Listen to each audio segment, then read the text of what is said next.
एक भूमिगत जगह 2 से 3 किलोमीटर व्यास वाली। कहीं और के जीवन ने इसे एक हवाई अड्डे जैसा चुना है।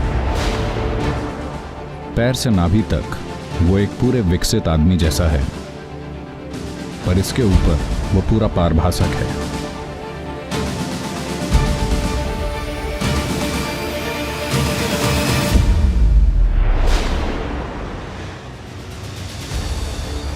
उसकी समस्या ये थी कि वो सौर मंडल में कुछ खास समय पर ही प्रवेश कर सकता था। वो मुझे मेरे शरीर के बिना लेना चाहते हैं। एक दिन उसमें जाकर देखना अच्छा होगा कि है क्या आखिर ये।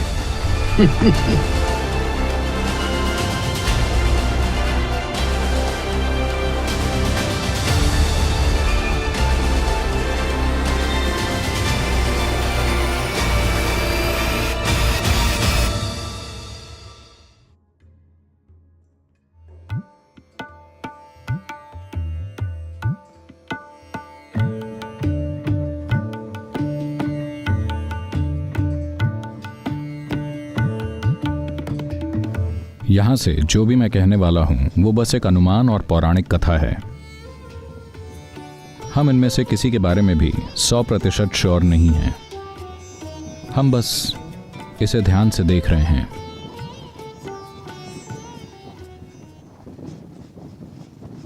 एक चीज साफ है, इस बारे में हम 100% श्योर हैं कि इस झील में जबरदस्त गतिविधियां हो रही हैं, और ये गतिविधि इसकी प्रकृति का इस ग्रह के जीवन की किसी भी चीज से कोई संबंध नहीं है। ये कुछ ऐसा है जो पूरी तरह अलग है। ये जीवन है, पर वैसा नहीं जैसा हम जानते हैं।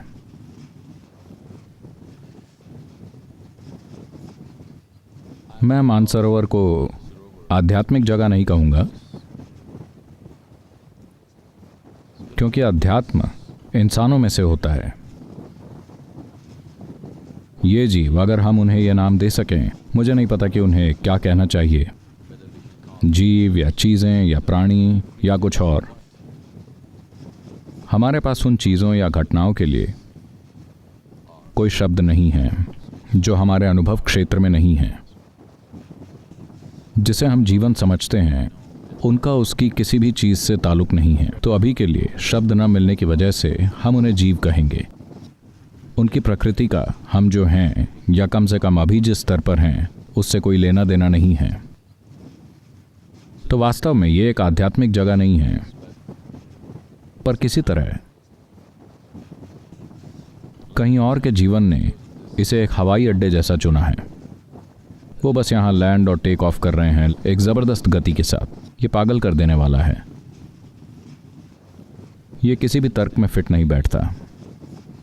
क्यों लाखों साल से इस ग्रह की एक ही जगह को उस जीवन द्वारा इस्तेमाल किया जा रहा है जो यहाँ का नहीं है? क्यों? और क्यों यही जगह? और क्यों इतने लंबे समय तक?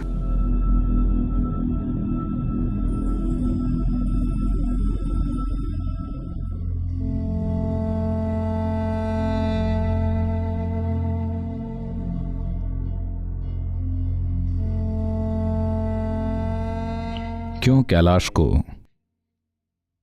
हमेशा कई महान जीवों का घर माना गया है?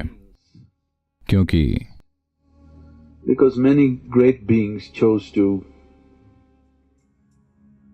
deposit their work, preserve their work in Kailash. कई महान जीवों ने अपने काम को जमा करने के लिए, अपने काम को सुरक्षित रखने के लिए कैलाश को चुना। खुद शिव से आरंभ होकर और फिर पहले तीर्थंकर और महानतम बौद्ध गुरुओं में से 2 ने, इन सभी लोगों ने अपने काम को सुरक्षित रखने के लिए कैलाश पर्वत को एक जगह के रूप में चुना। जब मैं कहता हूं काम को सुरक्षित रखना, तो असल में इस ग्रह पर इन हजारों सालों में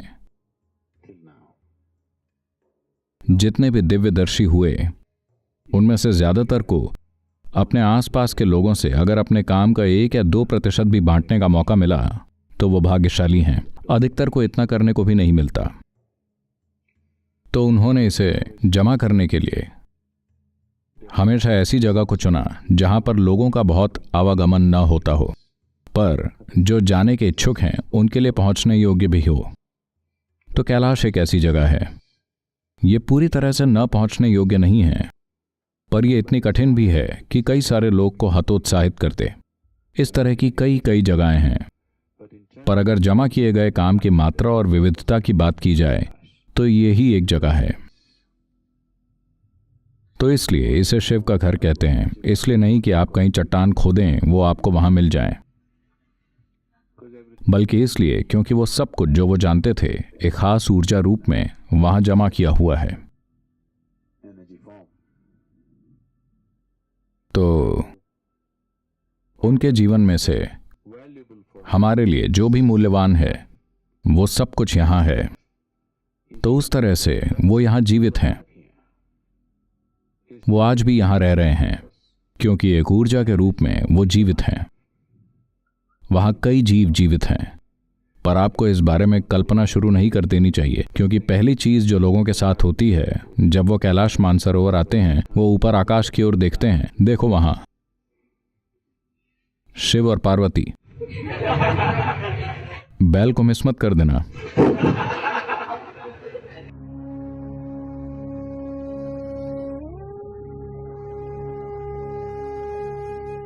तो मानसरोवर महत्वपूर्ण है क्योंकि यह सांस्कृतिक रूप से महत्वपूर्ण है, क्योंकि जब भी शिव, वो थोड़े आवारा किस्म के गृहस्थ हैं, वो भाग जाते हैं, तो उनकी पत्नी पार्वती कैलाश में रहने की बजाय यहां नीचे आ जाती हैं, क्योंकि वहां सब कुछ बर्फ में ढका है। वो यहां आ जाती हैं क्योंकि यहां कम से कम ठंडा पानी तो है, तो वो ज्यादातर यहीं रहती हैं। मैं चाहता हूं आप इसकी कल्पना करें, एक अकेली स्त्री मानसरोवर के तट पर बैठी है और कुछ भी नहीं है। वो एक बच्चा चाहती है। वो एक बच्चे को जन्म नहीं दे पा रही क्योंकि शिव का बीज मानव नहीं है। तो ये साफ है कि उनके साथ वो एक बच्चे को जन्म नहीं दे सकती। पर जब वो अकेली होती हैं, जब वो शिव के साथ होती हैं तो वो ठीक हैं, पर जब वो लंबे समय के लिए चले जाते हैं, उनकी ममता जाग उठी और वो एक बच्चा चाहती हैं। तो एक दिन उन्होंने अपने पूरे शरीर पर चंदन का लेप लगाया, कुछ समय इंतजार किया और फिर धीरे धीरे उस पूरे लेप को निकाला। जब आप ऐसा करते हैं तो कुछ मात्रा में आपकी त्वचा या उसकी कोशिकाएं साथ में आ जाती हैं। इसका उपयोग करके अपनी तांत्रिक शक्तियों से उन्होंने उसे एक बच्चे का आकार देकर उसमें जान डाल दी। एक सुंदर छोटा सा बच्चा आया and she was very happy in the company of this boy. और उसका साथ पाकर वो बहुत खुश हुई और वो बड़ा हो गया। बस वो दो ही थे और कोई भी नहीं। पार्वती को स्नान करना था, तो उन्होंने एक छोटी आड़ बनाकर बच्चे से कहा कि देखना इस तरफ कोई ना आए। तो बच्चे ने इस कर्तव्य को बड़े, उसे अपनी मां की रखवाली करने में बड़ा गर्व है, वो उस स्थिति में है। अब शिव और उसके दोस्त लैंड हुए, तो वो अपनी पत्नी को देखना चाहते हैं। वो इस तरफ चले आ रहे हैं और लड़के ने उन्हें रोक दिया और पूछा, आप कौन हैं? शिव ने सोचा, ओ तुम मुझसे पूछ रहे हो कि मैं कौन हूं?